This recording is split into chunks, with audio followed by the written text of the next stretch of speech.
Olha só, a Apple tem um novo CEO. Mas calma, essa história é bem maior do que parece. Não é só uma troca de cadeira na liderança.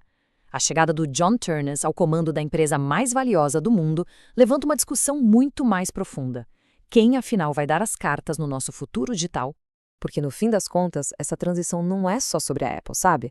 É sobre uma briga de gigantes, uma disputa entre visões bem diferentes de como a tecnologia deveria funcionar.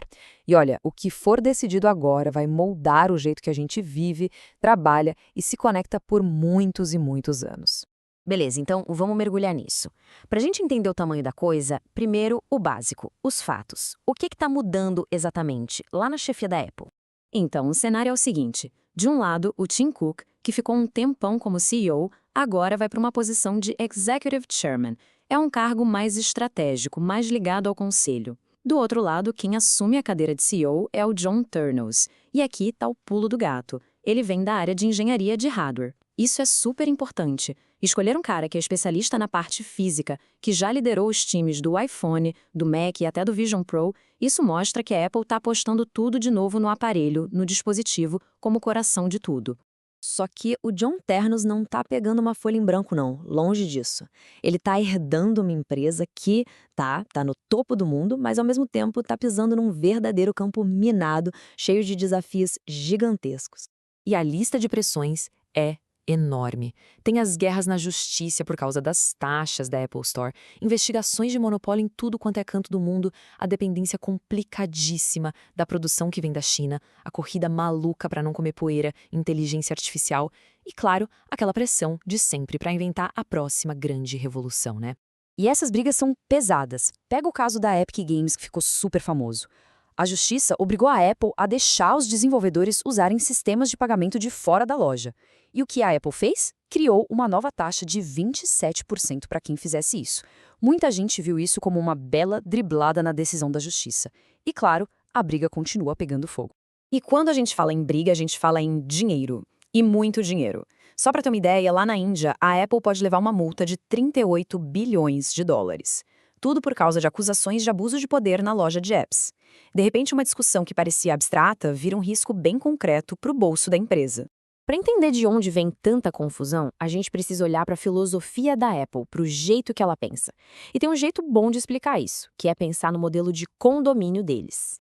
A Apple é o maior exemplo que existe de um ecossistema fechado. Ela não te vende só um celular. Ela vende o pacote completo. O aparelho, o software, a loja de apps e, principalmente, ela controla todas as regras do jogo. Para ficar mais fácil de visualizar, vamos usar uma analogia.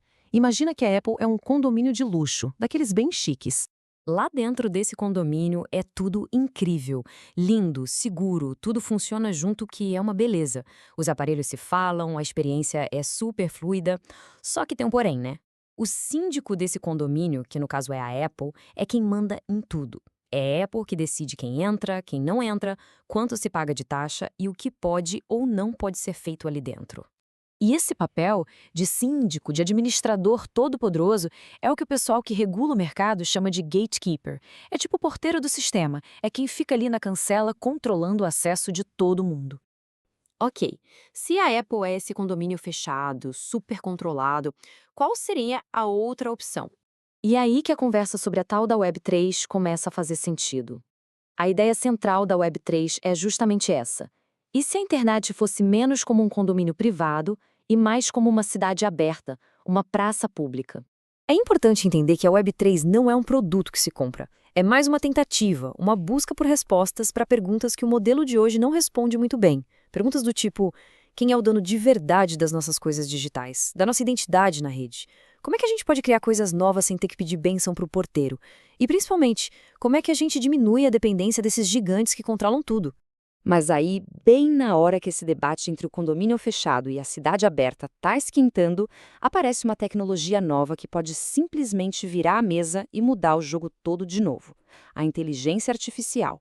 Para a gente captar o poder da IA nesse cenário, pensa só, em vez de ficar abrindo um monte de aplicativo, a pessoa só faz um pedido para um assistente de IA, e esse agente de IA super esperto vai lá e resolve a tarefa, conversando com vários serviços ao mesmo tempo. Se isso acontece, a App Store, que é o grande portão de entrada da Apple, pode simplesmente ser ignorada.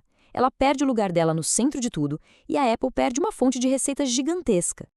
Então, o ponto principal é este. A gente está numa encruzilhada.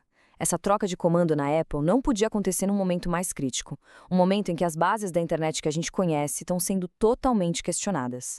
De um lado, a gente tem a visão de um futuro super integrado, centralizado, é um mundo da conveniência, da segurança, tudo controlado por uma grande plataforma, o tal do condomínio da Apple. Do outro lado, tem a visão de um futuro aberto, onde as coisas conversam entre si, onde a autonomia e a propriedade ficam na mão de quem está usando. E essa, no final das contas, é a grande questão. É o desafio que o novo CEO da Apple, o John Ternus, vai ter pela frente. E que a gente vai ter que acompanhar de perto. O futuro vai ser só uma versão mais inteligente e integrada do que a gente já tem? Ou será que a gente vai caminhar para um mundo onde ser aberto, onde ter controle sobre o que é nosso no mundo digital, vai ser tão importante quanto a conveniência? O jogo, com certeza, está só começando.